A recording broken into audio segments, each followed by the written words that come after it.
From the Lineweaver Wealth Watch Center, this is the Financial Quarterback. I'm Jim Lineweaver, your financial quarterback since 1993. It's been a decade and a half since we went through recession, and now some indicators are going one way and economists are going another. So it's unclear if another one is on the way. So at the end of our show, I'll talk about a limited time seminar that I'm hosting with my team, including Ryan Sowards, who's Director of Deferred Comp, and Mark Sipis, the Director of LFG Tax, that will take a deeper look into the topic, and more importantly, we'll answer a lot of your specific questions. So it makes sense that people have some worry about a recession.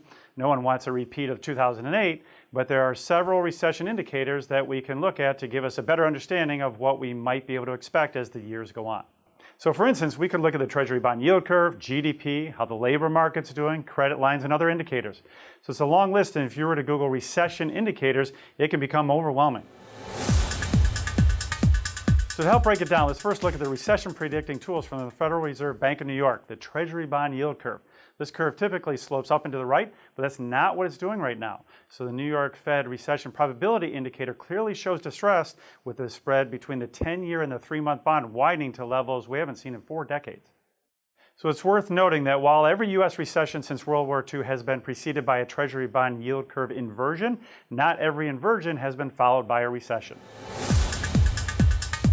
So now let's look at the Federal Reserve. Over the past 18 months, the Fed has raised its key short-term rates 11 times, and the Fed rate hike cycles have led to recession 91% of the time over the last 60 years.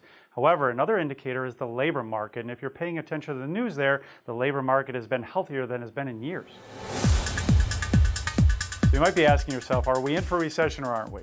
Well, it turns out there's actually a case for both. For a limited time, just 2 nights, we're going to have a panel of professionals to help discuss wealth planning from every angle. We're going to cover financial, tax, legal, and insurance.